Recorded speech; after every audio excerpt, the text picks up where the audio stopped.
ஒரு 2 மாசம் முன்னாடிங்க பேப்பர்ல படிச்ச ஒரு சம்பவம், நான் அப்படி படிச்சுட்டு அழுதுட்டேன். ஒரே ஒரு பையன், கிராமத்துல இருக்கிற அம்மா அந்த பையனை அவ்வளோ கஷ்டப்பட்டு படிக்க வச்சு நல்ல வேலை வாங்கி கொடுத்து சிங்கப்பூர்ல செட்டில் ஆயிட்டார் தலைவர். மனைவி பிள்ளைங்களோட சந்தோஷமா இருக்கிறார். அம்மா கிராமத்துல இருக்கிறாங்க. ஒவ்வொரு தடவையும் சொல்றான், சிங்கப்பூருக்கு வந்துருமா, நீ தனியாத்தனமா இருக்கிற, இங்க வாமா, உன் மருமக பேர பிள்ளைங்களை எல்லாம் பார்த்துட்டு நீ எங்களோட சந்தோஷமா இரு. அம்மா சொல்றாங்க, இல்லையா, என்ன இருந்தாலும் நம்ம வளர்ந்த ஊரு, உங்க அப்பா வாழ்ந்த வீடு, இந்த வயக்காடு, இதை பார்த்துட்டு இருக்கிறதா எனக்கு ரொம்ப ஆசையா இருக்கு. நீ வந்துட்டு போ, உன் பிள்ளைங்களோட மனைவியோட வாங்க, வருஷத்துக்கு ஒரு நாள் வாங்க, ஒரு வாரம் இருங்க, இது போதும். இல்லம்மா நீ இப்படியே செய்யறேன்னு ஒவ்வொரு தடவையும் வரும்போதெல்லாம் சொல்றான். அப்புறம் பக்கத்துல உள்ளவங்க எல்லாம் சொல்றாங்க, ஏமா ஒரு பாம்பளை பிள்ளை பெற்றிருக்க, ஆசையா சிங்கப்பூர் கூப்பிடுறான், நீ அங்க போறதை விட்டுட்டு கிராமத்துல இருந்து என்ன செய்ய போற, நாளைக்கு தலைவலி காய்ச்சல்னா உடனே உன் பிள்ளை வர முடியுமா, பிள்ளை கூட போய் இருமாட்டாங்க.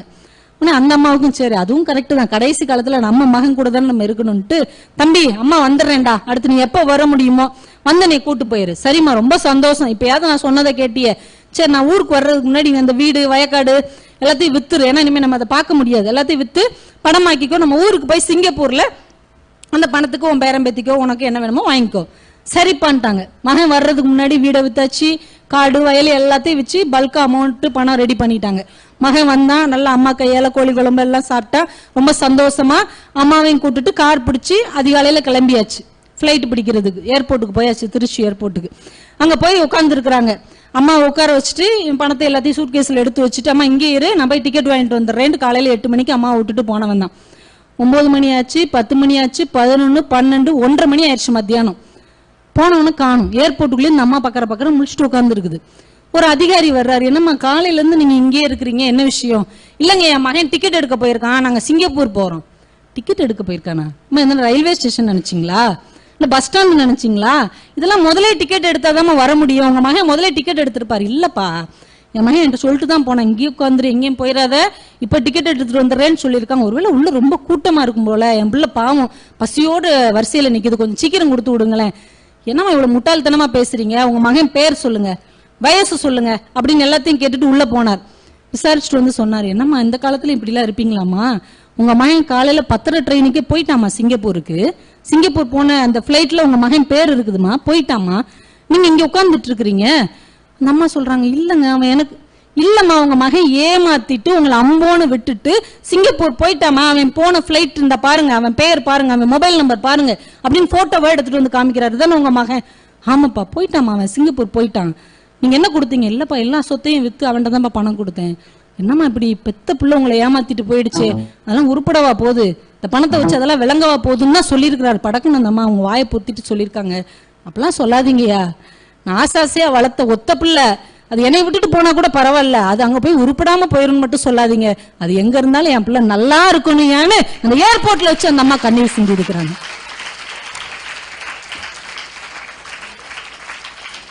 இன்னைக்கும் கூட சில பிள்ளைகள் இப்படி இருக்கிறார்கள். ஆனால் ஒரு நாளும் எங்கள் பெண் பிள்ளைகள் பெற்றோரை இது மாதிரி நிராதரவாக ஒருபோதும் விட மாட்டார்கள், ஒருபோதும். ஆனா அந்த அக்கறை மாமனார் மாமியார் மேலேயும் காட்ட வேண்டும். அதுதான் இங்க பெரிய கேள்விக்குறி. நாம ஒரு வீட்டுக்கு குடும்ப தலைவியாக போகிறோம் என்றால் அந்த குடும்பத்துக்கும் நாம் மகளாகத்தான் இருக்கிறோம் என்கின்ற ஒரு அடிப்படை கடமையை என்றைக்கு பெண்களாகிய நாம் புரிந்து கொள்கிறோமோ அன்றைக்கு அடுத்த தலைமுறை மிகச்சிறந்த மனிதர்களாக வருவார்கள். ஏன்னா மிகச்சிறந்த மனிதர்கள் எல்லாம் எப்படி மிகச்சிறந்த மனிதர்களாக மாறினார்கள் என்றால், அவங்களுக்கு ஒரு மிகச்சிறந்த நேருவுக்கு பெண் குழந்தை பிறகுது, நாடு சுதந்திர போராட்டத்துல கடுமையா முன்னேறி கொண்டு இருக்கிறது, பொம்பளை குழந்தை பிறகுது. சொர்பராணி அம்மையாரும் அவங்க மனைவி புத்திரிபாயும் இப்படி கன்னத்துல கைய வச்சிட்டு இருக்கிறாங்க. யாரு? நேருடைய அம்மா அப்பா. நேரு வந்து கேட்கிறாரு, ஏன் இப்படி சோகமா இருக்கிறீங்க? போய் பொம்பளை பிள்ளை பிறந்திருக்கு. ஏன் பிறந்தா என்ன? இல்லப்பா ஆம்பளை குழந்தை பிறந்திருந்தா சுதந்திரத்துக்காக போராடி இருக்கும், பொட்ட பிள்ளையா போச்சே. நேரு தைரியமா சொன்னார், நம்பிக்கையோட சொன்னார், பெண் குழந்தை என்று வருத்தப்படாதீர்கள், இந்த ஒரு பெண் குழந்தை 1000 ஆண் குழந்தைகளுக்கு சமமாக வளரும்னார். அந்த குழந்தை அதை சாதித்து காட்டியது. எப்போ தெரியுமா? ஒரு 10 வருஷத்துக்கு முன்னாடி பிபிசியில ஒரு கணக்கெடுப்பு எடுத்தார்கள். கடந்த 1000 ஆண்டுகளில் உலகை ஆண்ட 100 பெண் தலைவர்களில் யார் முதன்மையானவர் என்கின்ற வாக்கெடுப்பில் லட்சக்கணக்கான வாக்குகள் வித்தியாசத்தில் முதல் இடத்தை பிடித்தவர் இந்தியாவின் இரும்பு பெண்மணி இந்திரா காந்தி என்று அவர் தன்னை நிரூபித்தார். சொன்ன அப்பா உயிரோட இல்ல, அந்த வார்த்தையை கேட்ட மகள் உயிரோடு இல்லை. ஆனால் என் அப்பன் கண்ட கனவை நான் நிறைவேற்றுவேன் என்கின்ற எண்ணம் மகளுக்குள்ளே இருந்தது. அது இன்றைக்கும் வரலாற்றில் நிற்கிறது. நீங்க வரலாற்றில் நிற்க போகிற மகளா, சும்மா வந்து போகிற மகளா என்பதை இந்த நாளில் நீங்கள் முடிவு செய்து கொள்ளுங்கள். எவ்வளவு பெரிய சாதனைகளை எல்லாம் நிகழ்த்தி இருக்கிறார்கள். மகாத்மா காந்திக்கு எத்தனை குழந்தைகள்? 4 ஆண் பிள்ளைகள். யாருக்காவது அவங்க பேர் கூட நம்மளுக்கு தெரியாது. சில பேருக்கு அந்த ஹரிலால் மணிலால் மட்டும்தான் தெரியும். ஆனா 4 ஆண் குழந்தைகளை பெற்ற மகாத்மா காந்தியை நமக்கு தெரியவில்லை. ஆனா ஒரு மகள் நேருவை இன்றைக்கும் இந்தியாவின் அடையாளமாக ஆக்கி வைத்திருக்கிறாள் என்றால் ஒரு பொம்பளை பிள்ளை நினைச்சா முடியுங்க. 4 ஆண் பிள்ளைகள் சாதிக்காததை ஒரு பொம்பளை பிள்ளை ஜெயிச்சு எங்க அப்பாவின் பெயரை வரலாற்றில் என்னால் பதிக்க வைக்க முடியும் என்று நீங்க ஒவ்வொருத்தர் நினைச்சாலும் முடியும். அதுக்கு என்ன வேணும்? வெற்றியை நோக்கிய ஒருமுகப்படுத்தப்பட்ட கவனம். சினிமா பாட்டு வேகமா மனப்பாடம் பண்ணிடுறீங்களே எப்படி? சினிமால வரல வசனம் வேகமா நமக்குள்ள உள்ள போயிடுது எப்படி? இன்ட்ரெஸ்ட், ஆர்வம். அதே ஆர்வம் நமக்கு ஏன் பாடத்திலேயோ பாடம் சார்ந்த விஷயங்களிலோ ஏன் இல்ல? படிக்க முடியாது. இது நமக்கெல்லாம் ஆகாது. இதெல்லாம் இந்த ஃபர்ஸ்ட் ரேங்க் எடுக்கிறவர்களுக்காக ஒதுக்கப்பட்டது. அப்ப சினிமா மட்டுமா நமக்கு ஒதுக்கப்பட்டது? நமக்கு ஆர்வம் இருந்தா நம்மளால ஜெயிக்க முடியும். ரோட்ல ஒரு பொம்பளை போயிட்டு இருந்தாங்க. அவங்கள ஒரு கார் சடார்னு இடிச்சுட்டு போயிடுச்சு. உடனே அவங்க போலீஸ்ல கம்ப்ளைண்ட் கொடுக்குறாங்க, ஒரு கார் வேமா என் மேல இடிச்சுட்டு போயிடுச்சு. உடனே காவல்துறை அதிகாரி கேட்கிறாரு, அப்படியே நம்ம உட்காருங்க, பதட்டப்படாதீங்க, அந்த கார் என்ன கலர்ல இருந்தது? தெரியல சார். கார் நம்பவா தெரியுமா? தெரியல சார். கார் என்ன மாடல் தெரியுமா? அம்பாசிடரா, மாருதியா, ரிட்ஸா, ஏதாவது தெரியுமா? தெரியாது சார். இடமா எதுவுமே தெரியலன்னா எப்படிமா கண்டுபிடிக்க முடியும்? காருக்குள்ள யார் உட்கார்ந்துருந்தாங்களா தெரியுமா? அது தெரியும் சார். அந்த காரை ஒரு லேடி தான் ஓட்டிட்டு போனா சார். அவ அரக்கு கலர்ல போட்டும் அதுக்கு மேட்ச லிப்ஸ்டிக்கும் போட்டிருந்தா சார். மஞ்சள் கலர்ல ஒரு பட்டு சேலை, அப்படியே அரக்கு கலர்ல பார்டர் வச்சு 3 ஆரத்துல அவ ஒரு பெரிய கவர்னர் மாலை போட்டிருந்தா. நான் பார்த்தேன் சார். அவதான் சார் ஓட்டினா. அவருடைய பார்த்தார். காரை பார்க்கல, கார் கலரை பார்க்கல, கார் நம்பரை பார்க்கல. ஆனா ஒரு செகண்ட்ல உள்ள உட்கார்ந்து இருந்த ஒரு பெண் என்ன நகை போட்டிருந்தா, அவ எப்படி இருந்தா, அவ என்ன லிப்ஸ்டிக் போட்டிருந்தான்னு தெரிஞ்சு வச்சிருக்கீங்கன்னா இன்ட்ரெஸ்ட். அந்த அம்மாவுடைய ஆர்வம் எங்க இருந்தது? அந்த அம்மாவுடைய மேக்கப்ல இருந்ததை தவிர வெளி விஷயங்களில் இல்லை. அப்ப நம்முடைய இன்ட்ரெஸ்ட் எங்க இருக்கு? சினிமால இருக்கிறதை தவிர நமக்கு எது தேவையோ, அது எது நம்மை உயர்த்துமோ அதுல நாம கவனம் செலுத்தவே இல்லை. சிவகார்த்திகேயனை நீங்க எல்லாரும் கொண்டாடுகிறீர்கள், ரொம்ப சந்தோஷம். ஆனால் சிவகார்த்திகேயன் வளர்ந்த கதை உங்க எல்லாருக்கும் தெரியும் தானே? ஒரு சாதாரணமா ஒரு கலக்கப்போவது யாருக்கு போட்டியில சாதாரண ஒரு போட்டியாளனாக சேர்ந்து கொஞ்சம் கொஞ்சமா தன்னை உயர்த்தி கொண்டு நடனம் பழகி, ஒரு சண்டை காட்சி பழகி, பேச பழகி, இன்னைக்கு அவர் ஒரு முக்கியமான நட்சத்திரமா வளர்ந்துட்டார். அவரை பார்த்துக்கிட்டே இருந்த நீங்க என்ன நம்ம கீழே போகல, நம்ம அப்படியே இருக்கிறோம், நாம அப்படியே தங்கிட்டோம். அவர் ஓடிட்டே இருக்கிறார். ஓடிக்கொண்டே இருக்கிற தண்ணீருக்குத்தான் நதி என்று பெயர். ஒரே இடத்தில் தேங்கி விட்டால் அதற்கு குட்டை என்று பெயர். நாம குட்டை ஆயிட்டோம். நம்ம எப்படி வளருவோம்? குட்டை வளருமா? நதிதான் வளர்ந்து கொண்டே இருக்கும், அது ஓடிக்கொண்டே இருக்கும். ஓடிக்கொண்டிருக்கிற நதி அருவியாக மாறும், அருவி கடல்ல கலக்கும், தனக்கென்று ஒரு அடையாளத்தை பிடிக்கும். இன்னைக்கு அவர் பிடிச்சிட்டாரு. அவர் வேடிக்கை பார்த்துட்டு இருந்த நம்ம என்னன்னோ இன்னைக்கு உட்காந்து கூவிக்கிட்டே இருக்கிறோம், சிவகார்த்திகேயன் சிவகார்த்திகேயன். இன்னொருத்தன் வந்தானா அவன் பேரையும் கூவும். எங்க காலத்துல அஜித் விஜித்னு கத்திட்டு இருந்தாங்க. எங்க அம்மா அப்பா காலத்துல எம்ஜிஆர்னு இருந்தாங்க. அதுக்கு முன்னாடி தியாகராஜ பாகவதர்னாங்க. அவங்க எல்லாம் முன்னேறிட்டாங்க. அவங்கள ரசித்து கொண்டு இருந்தா, அவர்களை வேடிக்கை பார்த்து கொண்டிருந்த நாம எல்லாம் என்ன ஆனோம்? இப்ப காலமா எவ்வளவோ அறிவியல் வளர்ந்த பின்னாலும் இன்னும் சினிமாவுக்கு தான் அடிமையா இருக்கணுமாங்க? நம்ம அதுக்குதான் அடிமையா இருக்கணுமா? அம்மா அப்பாவோட நமக்கு நிறைய விஷயங்கள் தெரியுது, அவங்கள விட அதிகம் படிச்சுட்டோம். ஆனா இந்த சினிமாங்கிற விஷயத்துல அவங்கள விட கேவலமா போயிட்டோமே. என்னைக்காவது யோசிச்சு பாத்தீங்களா? என்ன இவ்வளவு சீப்பா நம்ம இருக்கிறோம், நம்ம டேஸ்ட். என்னைக்காவது யோசிச்சு பாத்தீங்களா? இப்ப நமக்குன்னு ஒரு லட்சியம் இல்லையா? நமக்குன்னு ஒரு வெற்றி இல்லையா? நம்ம கொண்டாடுறதுக்கு யாருமே இல்லையா?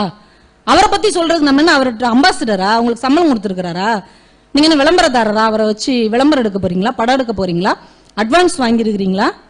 ஒரு பைசா லாபம் இல்லாம ஏன் இந்த பாடுபடுறோம்? அதுலயும் யாராவது ஒருத்தங்க அந்த பிடிக்காத ரசிகர்களுக்குள்ள சண்டையை நீங்க பாக்கணுமே. சிவகார்த்திகேயனை பத்தி மட்டும் சொல்லாத, எனக்கு பிடிக்காது, உங்களோட நான் பேச மாட்டேன். யாரு கூடயே பழகுன 3 வருஷம் ஃப்ரெண்டு கூட பேச மாட்டாங்களாம். எதுக்காக? சிவகார்த்திகேயனை பத்தி திட்டுனா இவங்க பேச மாட்டாங்களாம். அம்மா அப்பா கூட பேச மாட்டாங்களாம். நீங்க அவரை பத்தி ஏதாவது சொல்லிக்கிட்டே இருக்கீங்க, போங்க. அம்மா அப்பா விடவா சிவகார்த்திகேயன் உங்களுக்கு முக்கியமா போயிட்டார்? இன்னைக்கு வைத்த வழின்னு போன் பண்ணா யார் வருவா? அம்மா வருவாங்களா? அப்பா வருவாங்களா? சிவகார்த்திகேயன் சிம்மும் வருவாங்களா? அச்சுச்சோ, என் ரசிகைக்கு இந்த மாதிரி வைத்த வழி வந்துருச்சாமே, புறா பிளைட்ட யார் வருவா? என் பிள்ளைக்கு அங்க வயிற்று வலி வந்துருச்சு, அச்சுச்சோ என்ன செய்ய போறேன் அப்படிங்கிற துடிப்பு உங்க பெற்றோர்களுக்கு தான் இருக்கும், நடிப்பு மட்டும்தான் அவங்க கிட்ட இருக்கும்.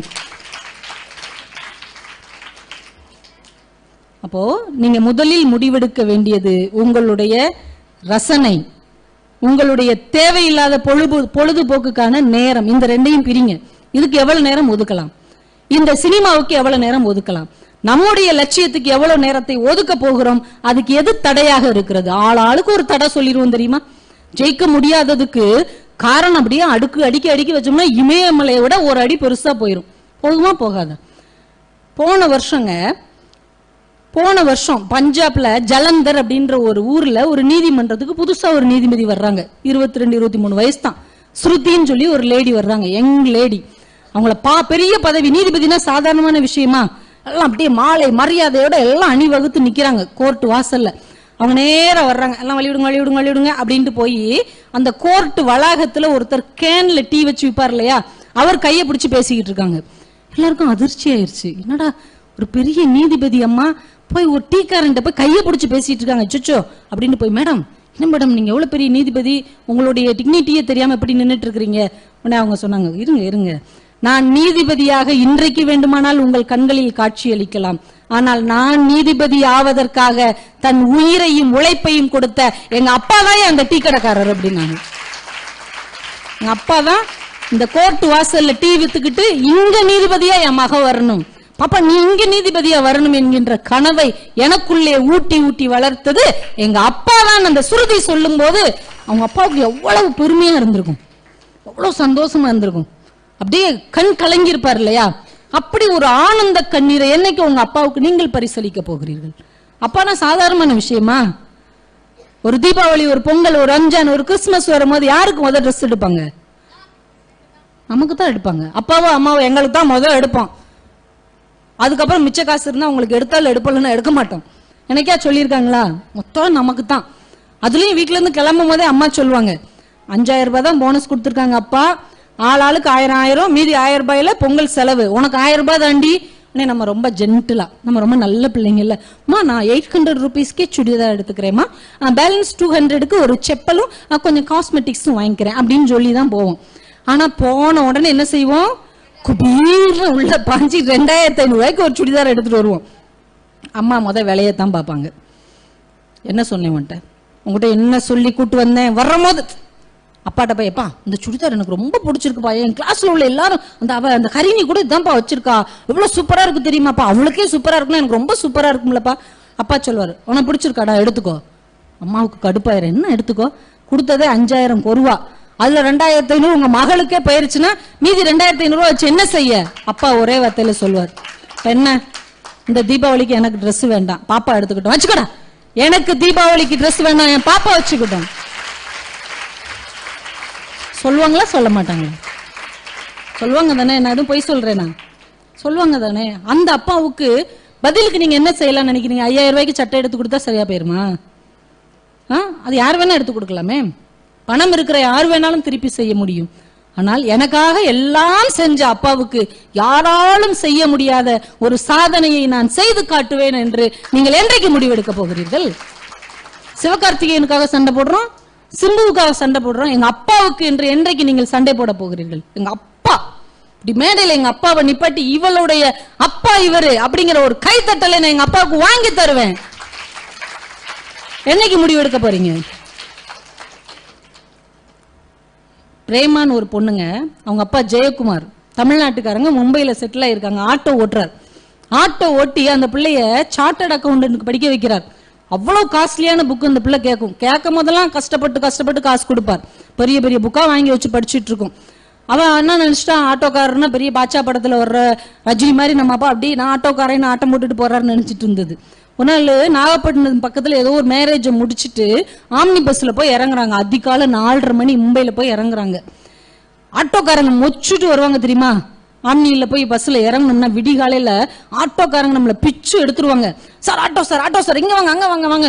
அந்த 10-15 குரல்களுக்கு நடுவிலே ஒரு குரல் இவளுக்கு அறிமுகமான ஒரு குரல், அடிக்கடி கேட்டு பழக்கப்பட்ட பரிச்சயமான குரல். யாரான்னு இப்படி எட்டி பார்த்தா அந்த காலையில அதிகாலை குளிர்ல ஒரு மப்ளரை மாட்டிக்கிட்டு அவங்க அப்பா ஒருத்தர்ட்ட கெஞ்சிட்டு இருக்கிறார். 4:30 மணிக்கு, சார் எங்கூட வாங்க சார், நான் உங்களை கூட்டு போறேன், வாங்க சார்னு கட்டாயப்படுத்தி அவங்க அப்பா இழுத்துட்டு போறாரு. உங்களுக்கு ஆச்சரியமா இருக்கு, காலையில 4:30 மணிக்கு எதுக்கு அப்பா அவர்கிட்ட போய் கெஞ்சிட்டு இருக்கிறார்? வீட்டுக்கு வந்தோடனே கேட்கிறாரு, ஏன்பா 4:30 மணிக்கு நீ எவன்கிட்டயோ போய் கெஞ்சிட்டு இருக்கிற? இல்லம்மா, பகல்ல சவாரி போனோம்னா கிடைக்கிற காசை விட காலையில 4 மணி 4:30க்கு சவாரி போனோம்னா டபுள்ஸ் அமௌண்ட் கிடைக்கும். அந்த பணத்தை வச்சு தானடா நான் உனக்கு இந்த புஸ்தகத்தை எல்லாம் வாங்கி தர முடியும். அதனாலதானே அந்த அதிகாலை குளிர்லையும் நான் கஷ்டப்பட்டு நடுத்தருவுல எவன்கிட்டயோ கெஞ்சிட்டு இருக்கிறேன் அப்படிங்கிறாங்க. அப்பாவை முடிவு பண்ணான். எங்க அப்பா அன்னைக்கு கூட்டத்தில் ஒருவனாக நின்று கொண்டிருந்தார். எங்க அப்பாவை கூட்டத்துக்கு முன்னாடி நான் நிக்க வைப்பேன்னு கஷ்டப்பட்டு படிச்சு ஆடிட்டர் ஜெனரல் அப்படிங்கிற ஒரு பெரிய அச்சீவ்மெண்ட் செஞ்சா. தமிழக அரசாங்கம் அவளுக்கு 10 லட்சம் ரூபாய் பரிசு கொடுத்தது. எங்க அப்பா கையில கொடுங்க, அவங்க அப்பாவை நிற்க வைத்து தமிழ்நாடை கைகட்டுகிற அளவுக்கு அவ பெருமைப்படுத்தினாள். அது வரைக்கும் ஆட்டோவுக்கு டியூ கட்டிக்கிட்டு இருந்தார் அந்த ஆளு. 10 லட்சம் ரூபாயில ஆட்டோ டியூ எடுத்துட்டு 2 புது ஆட்டோவும் வாங்கினாரு. எவ்வளவு பெருமையா இருந்திருக்கும் அவருக்கு. என் மகன் வாங்கி கொடுத்த ஆட்டோ, என் பிள்ளை படிக்கும் போதே ஆட்டோ வாங்கி கொடுத்துருச்சியா, இப்படி ஒரு பிள்ளைகள பெத்திருக்கணும் பெத்தா சொல்லியிருப்பாருல, இந்த ஊரே பாராட்டி இருக்கும்ல. அப்படி உங்க அப்பாவை பார்த்து பாராட்டணுமா வேண்டாமா? பண்ணணும்ல. என்ன செய்ய போறீங்க? கிளாஸுக்கு நடுவில் உட்காந்து தூங்குறது, நைட்டெல்லாம் உட்காந்து போர்வைக்குள்ள கதை பேசுறது, வாட்ஸ்அப்ல சேட் பண்றது, இப்படியே நம்ம பொழுதுபோக்குக்கே நம்முடைய நேரத்தை எல்லாம் செலவழித்து கொண்டே இருந்தால் என்றைக்கு நாம் மீண்டு வரப்போகிறோம்? காரணம் தயவு செஞ்சு சொல்லாதீங்க, இந்த இவங்க அப்பா மாதிரி எங்க அப்பா இருந்திருந்தாருன்னா நான் முன்னுக்கு வந்திருப்பேன், எங்க அப்பா மட்டும் இப்படி இருந்திருந்தாருன்னா ஜெயிச்சிருப்பேன். அதெல்லாம் சும்மா ஹம்பக், அதெல்லாம் கிடையாது. ஜெயிக்கணும் நீங்க முடிவெடுக்கணும், அவ்வளவுதான். உங்களை சுத்தி இருக்கிற எதுவும் உங்களை பாதிக்காது. கேரளாலங்க ஒரு கூலிக்காரங்க குடும்பம், அம்மா அப்பா காட்டுல போய் கூலி வேலைக்கு போயிடுவாங்க. ஒரு மக, அவளுக்கு ஒரு தங்கச்சி, அவளுக்கு ஒரு தம்பி, 3 பேர் இந்த பிள்ளைங்க வளர்ந்துட்டு இருக்கிறாங்க. வெள்ளிக்கிழமை செவ்வாய்க்கிழமை அவங்க ஊர்ல என்ன ஒரு பழக்கம்னா, பிள்ளையார் கோயில மணி அடிச்சு சுண்டல் புளியோதரை ஃப்ரீயா தருவாங்க. இந்த பாப்பா என்ன பண்ணுவா, மணி அடிச்ச உடனே குடுக்குடுன்னு ஓடி போய் ஒரு கிண்ணத்துல சுண்டலும் புளியோதரையும் வாங்கிட்டு வந்து வச்சிருவா. மறுபடி தவழ்ந்து விளையாடிக்கிட்டு இருக்கிறாள், அந்த தங்கச்சியை தூக்கி இடுப்புல வச்சுட்டு இன்னொரு கிண்ணத்தை தூக்கிட்டு ஓடுவா. பூசாரி கேட்பார், இப்பதானே நீ வந்த, மறுபடியும் வந்திருக்க? அது எனக்கு, இது என் பாப்பாவுக்கு, அவளுக்கு கொடுங்க. உன்னை மறுபடியும் வச்சு கொடுப்பார். மறுபடியும் ஓடி வந்து பிரசாதம் தீர்றதுக்குள்ள இந்த பாப்பாவை வச்சுட்டு தொட்டில தூங்குற தம்பியை தூக்கி தோல்ல போட்டுட்டு இன்னொரு கிண்ணத்தை தூக்கிட்டு ஓடுவா. பூசாரி ரொம்ப கடுப்பாயிடுவார். ஏற்கனவே நீ 2 தடவை வந்தா, வந்தது எனக்கு, அடுத்து வந்தது என் தங்கச்சிக்கு, இது என் தம்பிக்கு, அவனுக்குரிய பங்கை கொடுங்க அப்படின்னு கட்டாயப்படுத்தி வாங்கிட்டு போவா. ஏன்னா இந்த புளியோதரையும் சுண்டலையும் வாங்கி வச்சா அவங்க அம்மா அப்பா வேலை விட்டு வர்றாங்க இல்லையா, அவங்களுக்கு சாப்பிட கொடுக்கலாம் இல்லையா அப்படின்னு அந்த பொண்ணுக்குள்ள ஒரு எண்ணம் இருந்தது. இப்படி ஓடிட்டே இருக்கிறா. அவங்க ஸ்கூல் மிஸ் தற்செயலா பாக்குறாங்க, என்னம்மா நீ இப்படி ஓடிட்டு இருக்கிற? இல்ல மிஸ், எங்க அம்மா அப்பா கூலி வேலை செஞ்சுட்டு 8-8:30 தான் வருவாங்க, அதுக்கப்புறம் தான் எங்க அம்மா அடுப்பு பத்த வைக்கணும்.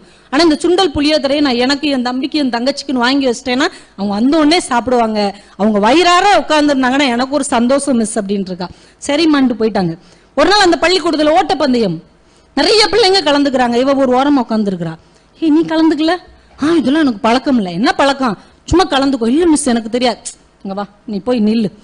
அந்த எல்லை கோடு இருக்கு இல்லையா, அதுக்கு பின்னாடி சுண்டலும் புளியோதரையும் கொடுக்குறாங்கன்னு நினைச்சுக்கோ. இந்த பக்கம் உன் தம்பியும் தங்கச்சி இருக்காங்கன்னு நினைச்சுக்கோ. கண்ணை மூடிட்டு ஓடு, நீ ஜெயிச்சிருவ. நாங்க சரி மிஸ்னு போனா 1 2 3 நாங்க. அவளுக்கு எல்லை கோடு தெரியவில்லை, அவள் குடும்பத்தின் வறுமை கோடு தான் தெரிஞ்சது. ஒற்றே ஓட்டம் அடிச்சிட்டா. இன்றைக்கு வரைக்கும் இந்தியாவின் தங்க மங்கை என்று கொண்டாடக்கூடிய பிடி உஷா தான் அன்றைக்கு அந்த குழந்தை.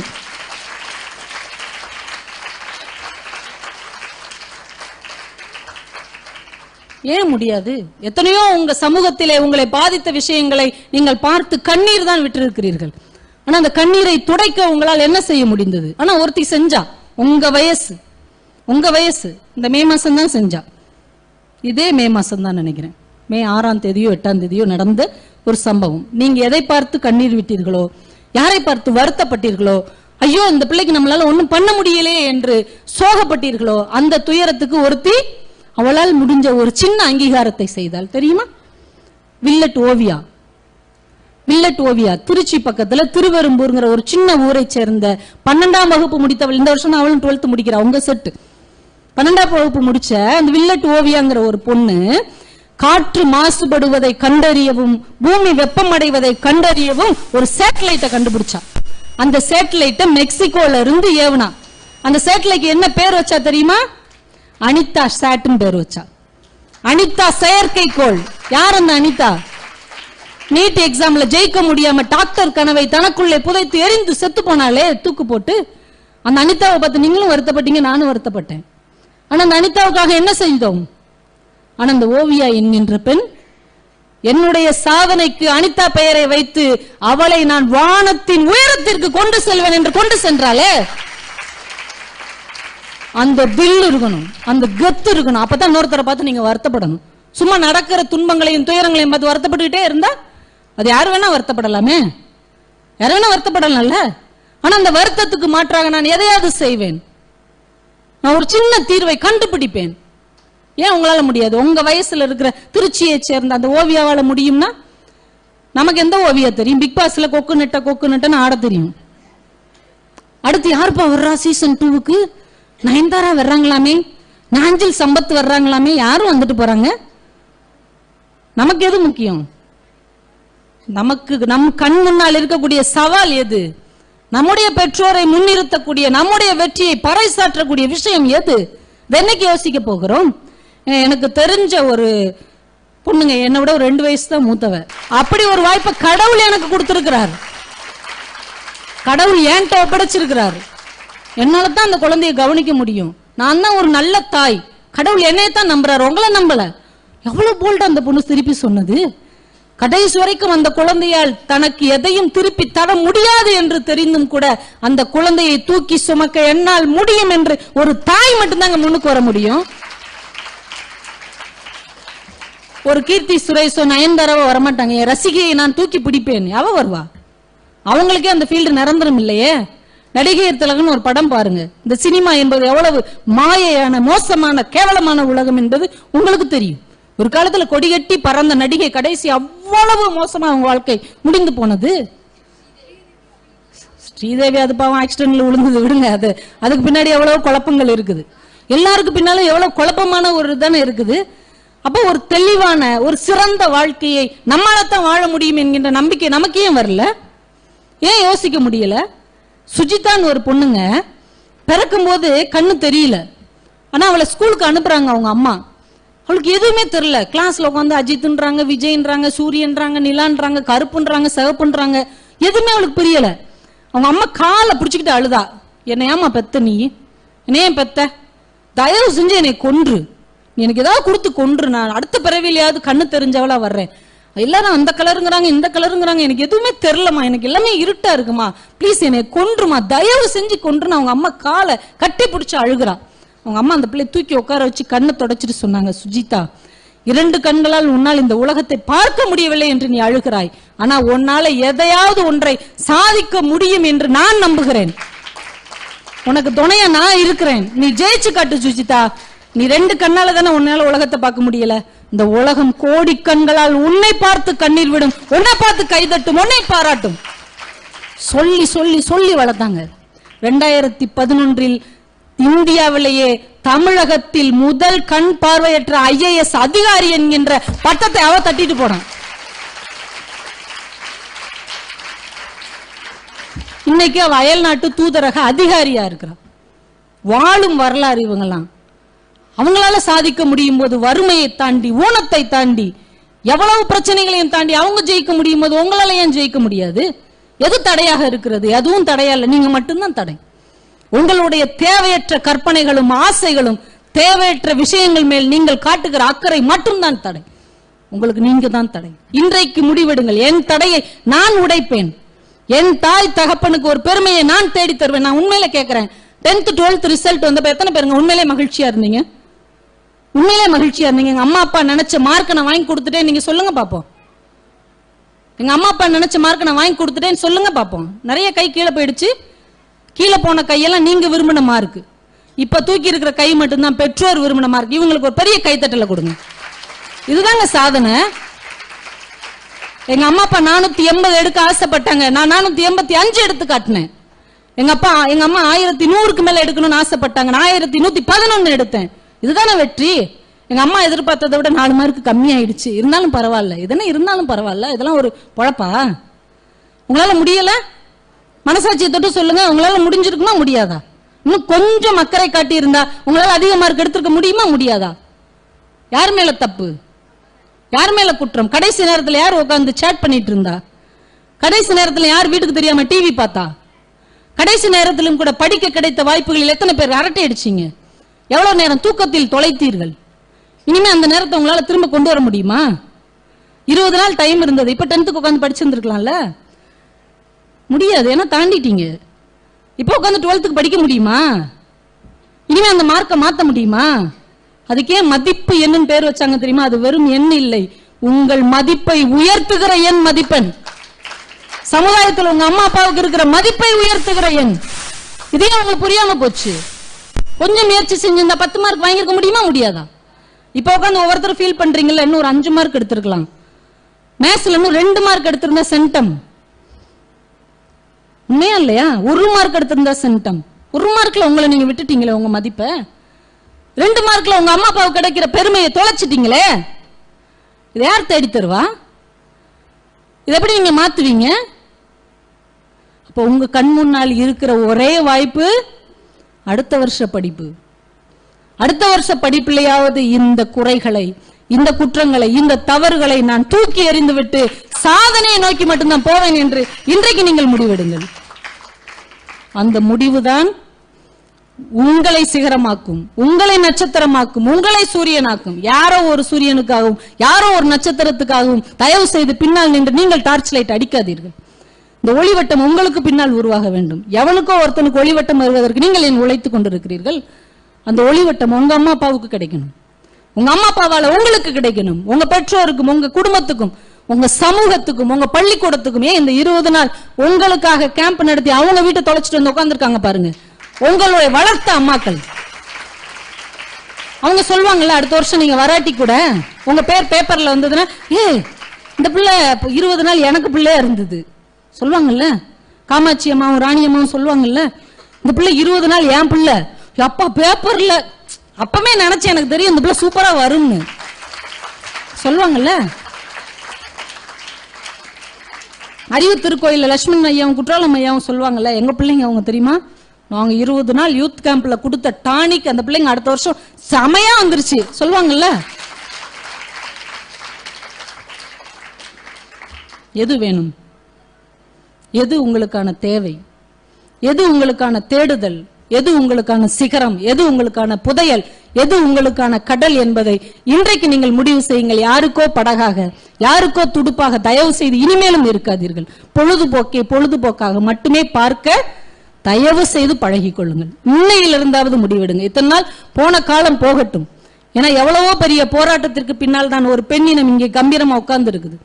எத்தனையோ முத்துலட்சுமி ரெட்டிகளையும் எத்தனையோ சரஸ்வதி பாயையும் தாண்டித்தான் இங்கே என்னுடைய ஹரிணியும் ஹர்ஷாவும் ஹர்ஷினியும் நித்யாவும் என்னுடைய எல்லா குழந்தைகளும் நீங்கள் இங்கே உட்கார்ந்து இருக்கிறீர்கள். இத்தனை பேரை தாண்டி தான் நீங்க வந்திருக்கிறீங்க.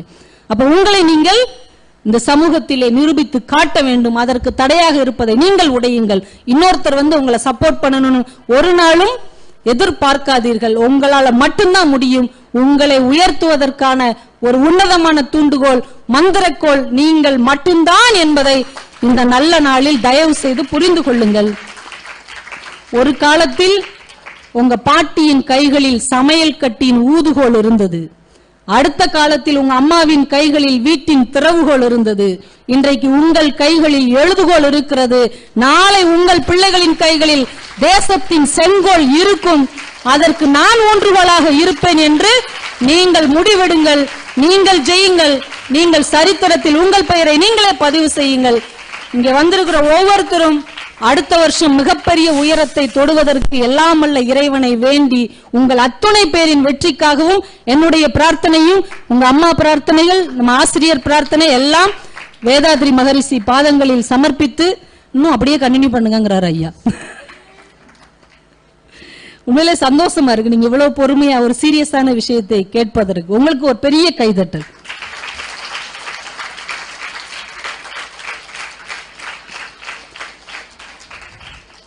ஏன்னா எப்பயுமே நான் சொல்லுவேன், ஆம்பளை பசங்க நம்ம பெருசா பேசுறோம். வீட்டுல பெற்றோருமே என்ன செய்வாங்க, நன்னாலும் ஆம்பளை பையன், நாளைக்கு அவன் தான் நம்மளை காப்பாத்துவான்னு சொல்லுவாங்க. ஆனா உங்களுக்கு ஒரு கணக்கெடுப்பு தெரியுமா? உலகம் முழுக்க இருக்கிற முதியோர் இல்லம் இருக்கு இல்லையா, அந்த முதியோர் இல்லங்களில் ஆண் பிள்ளைகளை பெற்ற பெற்றோர்கள் தான் பெரும்பாலும் இருக்கிறார்களே தவிர பெண் பிள்ளையை பெற்றவங்க கிடையாது, பெரும்பாலும் கிடையாது. ஏன்னா எப்படிப்பட்ட சூழல் ஏற்பட்டாலும் எங்க அம்மா அப்பாவை நான் காப்பாத்துவேன், என்னால முடியும், என் கணவருக்கு தெரியாமையாவது நான் பணம் கொடுத்து எங்க அம்மா அப்பாவை காப்பாத்துவேங்கிற ஒரு பின்னமான எண்ணம் பெண் குழந்தைகளுக்கு தான் உண்டு. ஒரு 2 மாசம் முன்னாடிங்க பேப்பர்ல படிச்ச ஒரு சம்பவம், நான் அப்படி படிச்சுட்டு அழுதுட்டேன். ஒரே ஒரு பையன், கிராமத்துல இருக்கிற அம்மா அந்த பையனை அவ்வளோ கஷ்டப்பட்டு படிக்க வச்சு நல்ல வேலை வாங்கி கொடுத்து சிங்கப்பூர்ல செட்டில் ஆயிட்டார் தலைவர். மனைவி பிள்ளைங்களோட சந்தோஷமா இருக்கிறார். அம்மா கிராமத்துல இருக்கிறாங்க. ஒவ்வொரு தடவையும் சொல்றான், நான் சிங்கப்பூருக்கு வந்துருமா, நீ தனியாத்தனமா இருக்கிற, இங்க வாமா அவன் மருமக பேர பிள்ளைங்களை எல்லாம் பார்த்துட்டு நீ எங்களோட சந்தோஷமா இரு. அம்மா சொல்றாங்க, இல்லையா என்ன இருந்தாலும் நம்ம வளர்ந்த ஊரு, உங்க அப்பா வாழ்ந்த வீடு, இந்த வயக்காடு, இதை பார்த்துட்டு இருக்கிறதா எனக்கு ரொம்ப ஆசையா இருக்கு. நீ வந்துட்டு போ, உன் பிள்ளைங்களோட மனைவியோட வாங்க, வருஷத்துக்கு ஒரு நாள் வாங்க, ஒரு வாரம் இருங்க, இது போதும். இல்லம்மா நீ இப்படியே செய்யறேன்னு ஒவ்வொரு தடவையும் வரும்போதெல்லாம் சொல்றான். அப்புறம் பக்கத்துல உள்ளவங்க எல்லாம் சொல்றாங்க, ஏமா ஒரு ஆம்பளை பிள்ளை பெற்றிருக்க, ஆசையா சிங்கப்பூர் கூப்பிடுறா, நீ அங்க போறதை விட்டுட்டு கிராமத்துல இருந்து என்ன செய்ய போற, நாளைக்கு தலைவலி காய்ச்சல்னா உடனே உன் பிள்ளை வர முடியுமா, பிள்ளை கூட போய் இருமாட்டாங்க. அந்த அம்மாவுக்கும் சரி அதுவும் கரெக்ட் தான், கடைசி காலத்துல நம்ம மகன் கூட தானே நம்ம இருக்கணும்ட்டு, தம்பி அம்மா வந்துடுறேன்டா, அடுத்து நீ எப்ப வர முடியுமோ வந்து நீ கூட்டு போயிரு. சரிம்மா ரொம்ப சந்தோஷம், இப்பயாவது நான் சொன்னதை கேட்டியே, சரி நான் ஊருக்கு வர்றதுக்கு முன்னாடி அந்த வீடு வயக்காடு எல்லாத்தையும் வித்துரு, ஏன்னா இனிமே நம்ம அதை பார்க்க முடியாது, எல்லாத்தையும் வித்து பணமாக்கிக்கோ, நம்ம ஊருக்கு போய் சிங்கப்பூர்ல அந்த பணத்துக்கு உன் பேரம்பேத்திக்கோ உனக்கு என்ன வேணுமோ வாங்கிக்கோ. சரிப்பான்ட்டாங்க. மகன் வர்றதுக்கு முன்னாடி வீடை வித்தாச்சு, காடு வயல் எல்லாத்தையும் வச்சு பல்கா அமௌண்ட் பணம் ரெடி பண்ணிட்டாங்க. மகன் வந்தான், நல்லா அம்மா கையால கோழி குழம்பு எல்லாம் சாப்பிட்டா, ரொம்ப சந்தோஷமா அம்மாவையும் கூட்டுட்டு கார் பிடிச்சி அதிகாலையில கிளம்பியாச்சு. பிளைட் பிடிக்கிறதுக்கு ஏர்போர்ட்டுக்கு போயாச்சு, திருச்சி ஏர்போர்ட்டுக்கு. அங்க போய் உட்கார்ந்து இருக்கிறாங்க. அம்மா உட்கார வச்சுட்டு பணத்தை எல்லாத்தையும் சூட்கேஸ்ல எடுத்து வச்சுட்டு, அம்மா இங்கே இரு நான் போய் டிக்கெட் வாங்கிட்டு வந்துடுறேன். காலையில 8 மணிக்கு அம்மா விட்டுட்டு போனவன் தான். 9 மணி ஆச்சு, 10 மணி ஆச்சு, 11, 12, 1:30 மணி ஆயிடுச்சு மத்தியானம். போனவனு காணும். ஏர்போர்ட்டுக்குள்ளே இந்த அம்மா பக்கற முடிச்சுட்டு உட்கார்ந்து இருக்குது. ஒரு அதிகாரி வர்றாரு, என்னம்மா காலையில இருந்து நீங்க இங்கே இருக்கிறீங்க, என்ன விஷயம்? இல்லங்க என் மகன் டிக்கெட் எடுக்க போயிருக்கான், நாங்க சிங்கப்பூர் போறோம். டிக்கெட் எடுக்க போயிருக்கானா? என்ன ரயில்வே ஸ்டேஷன் நினைச்சீங்களா, இல்ல பஸ் ஸ்டாண்ட் நினைச்சீங்களா? இதெல்லாம் முதலே டிக்கெட் எடுத்தாதாம வர முடியும், உங்க மகன் முதலே டிக்கெட் எடுத்திருப்பாரு. இல்லப்பா என் மகன் என்கிட்ட சொல்லிட்டு தான் போனேன், இங்கேயும் உட்காந்துரு எங்கேயும் போயிடாத, இப்ப டிக்கெட் எடுத்துட்டு வந்துடுறேன்னு சொல்லியிருக்காங்க. ஒருவேளை உள்ள ரொம்ப கூட்டமா இருக்கும் போல, என் பிள்ளை பாவம் பசியோடு வரிசையில நிக்குது, கொஞ்சம் சீக்கிரம் கொடுத்து விடுங்களேன். என்னம்மா இவ்வளவு முட்டாள்தனமா பேசுறீங்க, உங்க மகன் பேர் சொல்லுங்க, வயசு சொல்லுங்க அப்படின்னு எல்லாத்தையும் கேட்டுட்டு உள்ள போனார். விசாரிச்சுட்டு வந்து சொன்னார், என்னம்மா இந்த காலத்துல இப்படி எல்லாம் இருப்பீங்களாமா, உங்க மகன் காலையில 10:30 ட்ரெயினுக்கே போயிட்டாமா சிங்கப்பூருக்கு, சிங்கப்பூர் போன அந்த பிளைட்ல உங்க மகன் பேர் இருக்குதுமா, போயிட்டாமா, நீங்க இங்க உட்கார்ந்துட்டு இருக்கிறீங்க. அந்த அம்மா சொல்றாங்க, இல்லங்க அவன் எனக்கு இல்லம்மா, உங்க மகன் ஏமாத்திட்டு உங்களை அம்போன்னு விட்டுட்டு சிங்கப்பூர் போயிட்டாமா, அவன் போன பிளைட் இருந்தா பாருங்க, அவன் பேர் பாருங்க, அவன் மொபைல் நம்பர் பாருங்க அப்படின்னு போட்டோவை எடுத்துட்டு வந்து காமிக்கிறாரு. தானே உங்க மகன்? ஆமாப்பா போயிட்டாமா, அவன் சிங்கப்பூர் போயிட்டான். நீங்க என்ன கொடுத்தீங்க? இல்லப்பா எல்லா சொத்தையும் வித்து அவன்கிட்ட தான்ப்பா பணம் கொடுத்தேன்.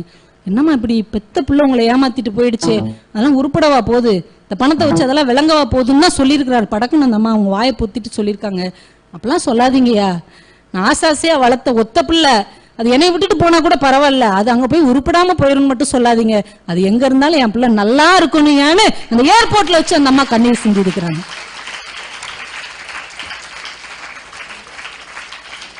இன்னைக்கும் கூட சில பிள்ளைகள் இப்படி இருக்கிறார்கள். ஆனால் ஒரு நாளும் எங்கள் பெண் பிள்ளைகள் பெற்றோரை இது மாதிரி நிராதரவாக ஒருபோதும் விட மாட்டார்கள், ஒருபோதும். ஆனா அந்த அக்கறையை மாமனார் மாமியார் மேலேயும் காட்ட வேண்டும்.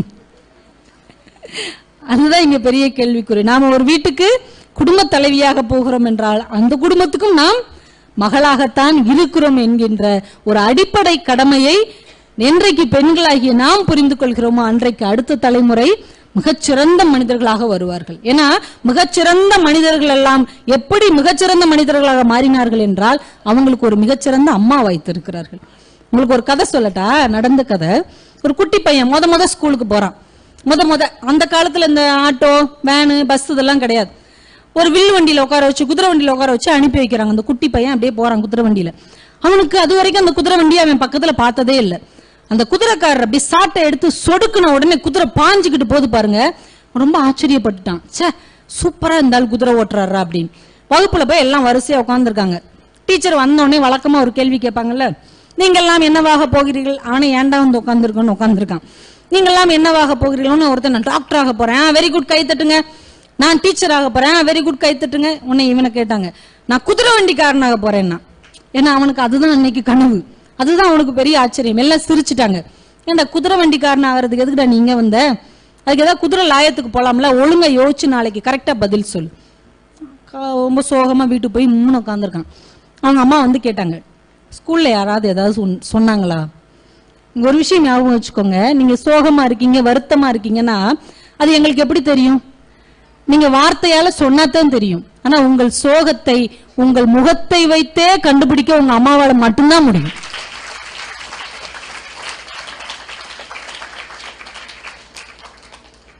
அவங்க அம்மா கேக்குறாங்க, யாராவது ஏதாவது சொன்னாங்களா? ஆமாம்மா. என்ன சொன்னாங்க? இல்ல நீங்க என்னவா வர ஆசைப்படுறீங்கன்னு கேட்டாங்க. ஒவ்வொருத்தவங்களும் ஒன்னொன்னு சொன்னாங்க. நீ என்ன சொன்ன? நான் குதிரை வண்டிக்காரனா வரணும்னு சொன்னேம்மா.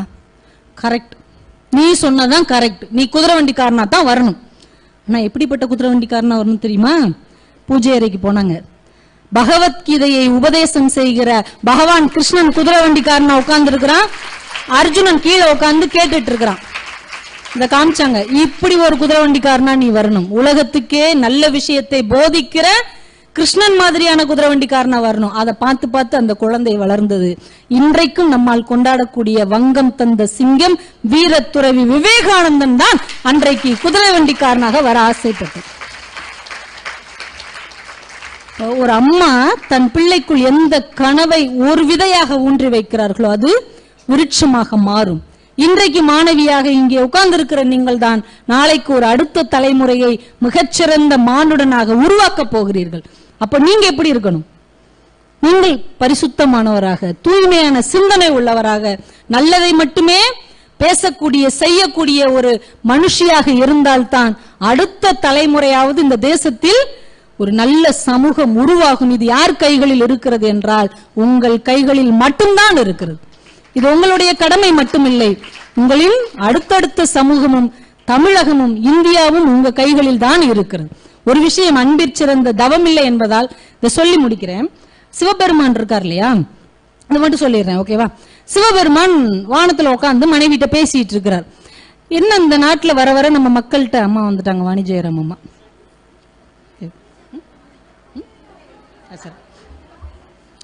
சரி, இந்த கதையோட முடிச்சுக்கலாம், கவனிங்க. ஹலோ, இப்ப தானே சொன்னேன், நானு சொன்னதெல்லாம் இப்படி அர்த்தம் இல்லாம ஆக்கிட்டீங்களே செவ்வாழை.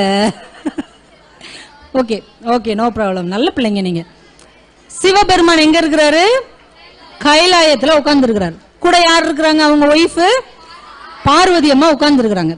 ரெண்டு பேர் பேசிட்டு இருக்கும் போது இந்த பரமேஸ்வர் சொல்றாரு, வர வர நம்ம மக்கள்கிட்ட வந்து மனிதநேயமே இல்லாம போயிடுச்சு, யாராவது கஷ்டப்பட்டா ஹெல்ப் பண்ணவே மாட்டேங்கிறாங்க.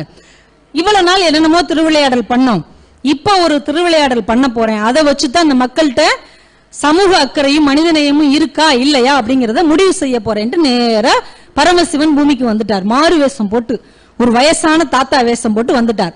வந்து ஒவ்வொரு கடைக்காரங்கிட்டயா போய், ஐயா வயசானவையா சாப்பிட ஏதாவது கொடுங்கயா. எல்லாருக்கும் கோவம், யோ உன்ன மாதிரி எத்தனை பேரையா கிளம்பிருக்கீங்க, இப்படி வர்றவங்களுக்கு எல்லாம் சாப்பாடு கொடுக்கறதா எங்களுக்கு வேலையா, போயா போயான்னு எல்லாரும் சிவபெருமான விரட்டி இருக்காங்க. அவர் ரொம்ப வருத்தமா ஒரு இடத்துல போய் உட்கார்றாரு. அங்க ஒரு தொழுநோயாளி ஒரு கருப்பு போர்வையை போர்த்திட்டு, அவர் ஒரு பிச்சைக்காரர், ஒரு அலுமினிய கும்பால பழைய சோறு சாப்பிட்டுட்டு இருக்கிறார்.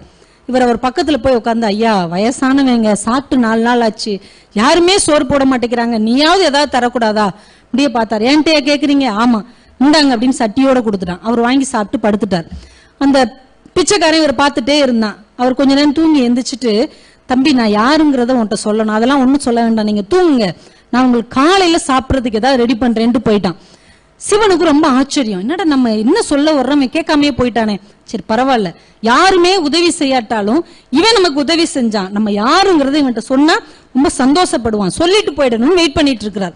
மறுநாள் காலையில அந்த தொழுநோயாளி கையில ஒரு இட்லியோட வர்றாரு. இருந்தாங்கய்யா, எங்கெங்கயோ அலைஞ்சுதான் கிடைச்சது, இப்போதைக்கு இதை சாப்பிடுங்க, மத்தியானம் உங்களுக்கு எப்படியாவது பிரமாதமா எதையா ரெடி பண்றேன்னு கிளம்புனா. இரியா நீ கொடுக்குற இட்லிக்காக வந்து உட்காந்துட்டு இருக்கிறேன், உன்கிட்ட ஒரு முக்கியமான விஷயம் சொல்லணும். சொன்ன ஆச்சரியம், அதெல்லாம் ஒண்ணு வேணாம், நீங்க முதல்ல சாப்பிடுங்க, உங்களுக்கு லஞ்ச் ரெடி பண்ணிட்டு வரேன்ட்டு போயிட்டான். சிவனுக்குன்னா கோவம், என்ன இவன் நம்ம பேச்ச கேட்கவே மாட்டேங்கிறான் அப்படின்ட்டு உட்காந்துட்டே இருந்தார். மத்தியானம் இவன் வரட்டும், நம்ம சொல்லிட்டு கிளம்பிடுவோன்ட்டு. மத்தியானம் வர்றான். ஒரு சின்ன பாத்திரத்துல ரசமும் சாதமும் கொண்டு இப்போதைக்கு இவ்வளவுதான் கிடைச்சது, இதை சாப்பிடுங்க. நைட்டு உங்களுக்கு ஏன்னா உன் வீட்டுக்கு நான் மாப்பிள்ளையா வந்திருக்கிறேன், நீ வாட்டுக்கு அது இதுன்னுட்டு இருக்கிற, உன்ட்ட ஒரு விஷயம் சொல்லண்டா, அதெல்லாம் பெற சொல்ல, நீங்க முதல்ல அதை சாப்பிடுங்க அப்படின்னு அவன் போயிட்டான். ஒன்னு இங்க இவருக்கு மொபைல்ல மெசேஜ் வந்துட்டே இருக்குது. Parvathiyamma hello darling where are you அப்படின்னு மெசேஜ் அனுப்பிட்டே இருக்காங்க. ஐயோ ஒய்ஃப் வேற நம்மளை தேடிட்டு இருக்காங்களே, இன்னைக்கு நைட்டு இவன் வரட்டும், 2ல 1 சொல்லிட்டு நம்ம கிளம்பணும். வேணுமோ நம்மள ஏதோ ஹோட்டல் சர்வர் மாதிரி இவன் நம்மளுக்கு சாப்பாடு போட்டே இருக்கானேன்ட்டு சாயந்தரம் வந்தான். ஒரு சப்பாத்தி கொண்டு வந்தான். ஐயா எங்கெங்கயோ அலைஞ்சு இந்த ஒரு சப்பாத்தி தான் கிடைச்சது, இதை நீங்க சாப்பிடுங்க, நாளைக்கு நான் படக்குன்னு அதை புடிங்கி கீழே போட்டு உட்கார்றா, நீ சப்பாத்தி தருவ இட்லி தருவ, நான் யார் தெரியுமா, உலகத்துக்கே சோறு போடுறவன், உன்கிட்ட ஒரு உண்மையை சொல்லிட்டு போறதுதான் உட்கார்ந்து இருக்கிறேன். அந்த உண்மை என்னன்னாரு, இருங்க என்ன பெரிய உண்மை, சிவபெருமான் தானே நீ அப்படின்னா. அதிர்ச்சி ஆயிட்டாரு. உடனே கண்ணாடி எடுத்து பார்த்தாரு, மேக்கப் எதுவும் அழிஞ்சிருக்கான்னு, எல்லாமே பெர்ஃபெக்டா இருக்குது, எல்லாம் கரெக்டா தானே இருக்கு, எப்படா கண்டுபிடிச்ச? அவன் சொன்னான், நேத்து நைட்டே கண்டுபிடிச்சிட்டேன். எப்படி கண்டுபிடிச்ச?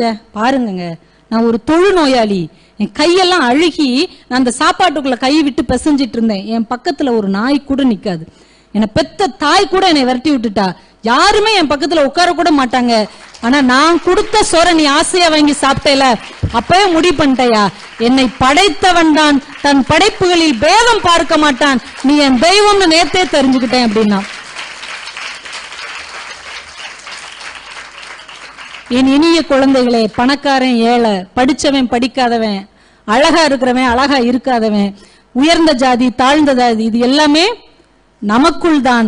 இறைவனின் பார்வையில் எல்லாரும் சமம்தான். அந்த அன்பை எவர் ஒருவர் புரிந்து கொள்கிறாரோ அந்த அன்பு உடையவர்களுக்கு அதை தவிர வேறு தவம் இல்லை.